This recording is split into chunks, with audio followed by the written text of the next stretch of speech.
Hey there everybody, as you can see, there it is, all finished and put together.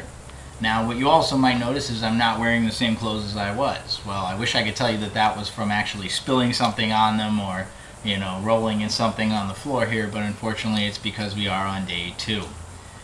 What happened? Well, I was going along just fine, and then I got to the point where I was finally able to, put a bolt through the flanges and get it all together, and the bolts didn't reach.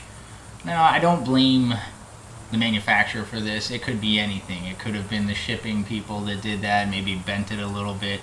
Could have just been just a few degrees off, but it all ends up basically meaning that the two pieces don't mash together like they should. So what I had to do?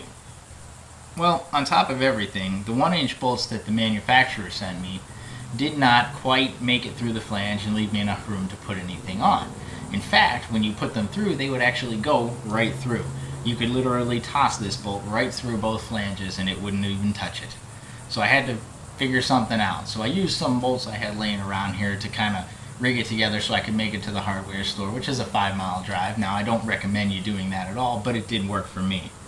What I ended up with were some thicker, longer bolts, 2-inch, we'll say 2-inch, I think it's actually 1 3/4 inch number 16 bolt, some 1 1/4 inch washers, and some number 16 nuts.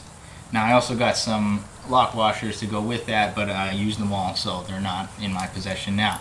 So I got back up under there, took everything apart, still couldn't get some of it to go together right, so I had to pull out an old tool that I usually keep around anyway, my old vice grips here. And what I actually did is I took that flanges, I put them together, held them together, and put the bolts through. Now after that, tightened everything down.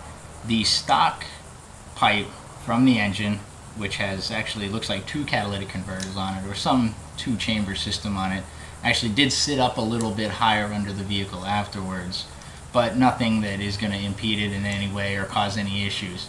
I did get a faint smell of something right after I put it in and started it up. It was coming from the center of the vehicle, and I'm guessing it's just because I might have put some extra pressure on that rubber mounting block underneath. Right in the middle, there's a rubber piece right there.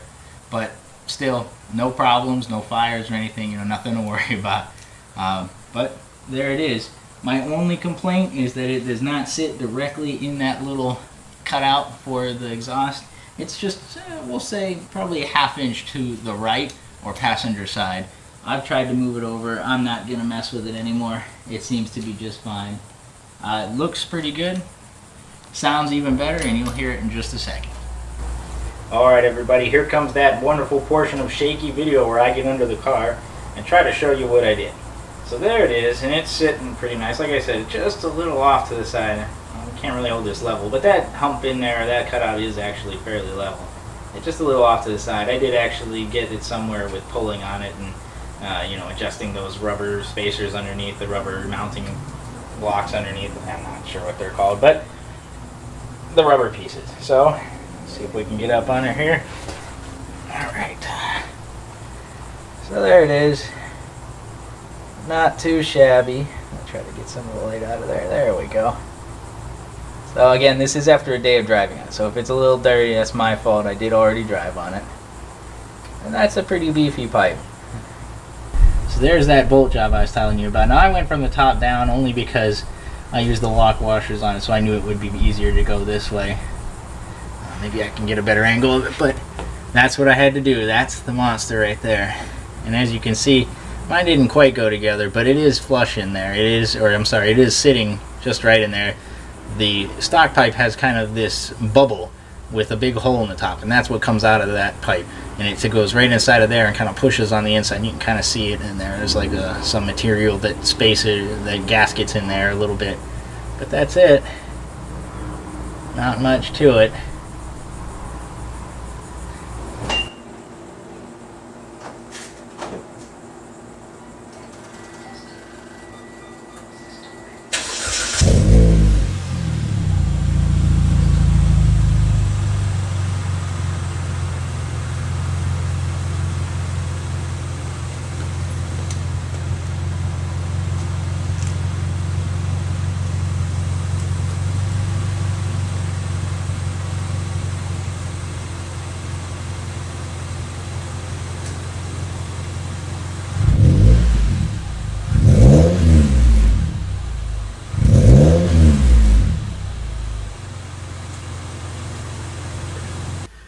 Alright everybody, so here's the setup.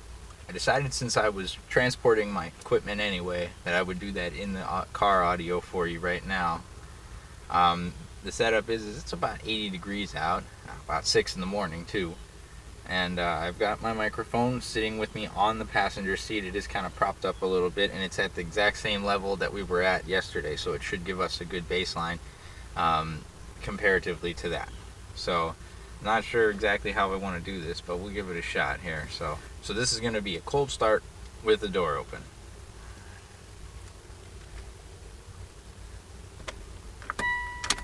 Testing. Testing. System ready.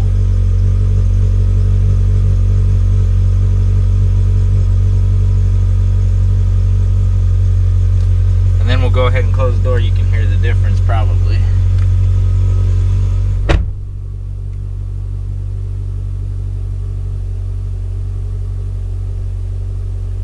I'm gonna let this drop off because it is kind of interesting to see. Once it warms up a little bit, I might fast forward the video here.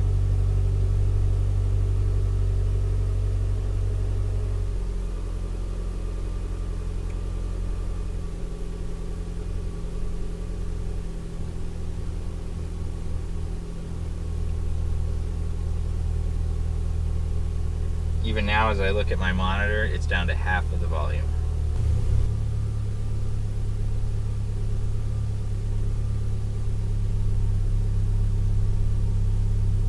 Give it a little rev here. And not too much, see?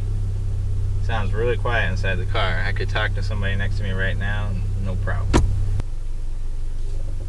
So I'm just gonna go to the end of my street and we'll give it a shot.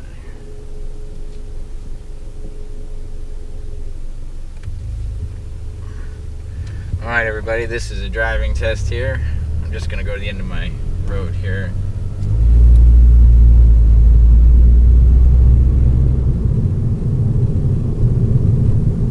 I hit the downshift paddles.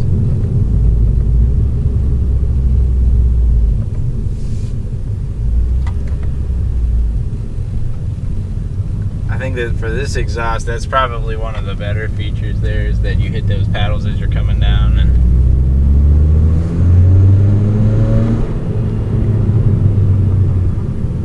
very quiet inside the car with the windows up.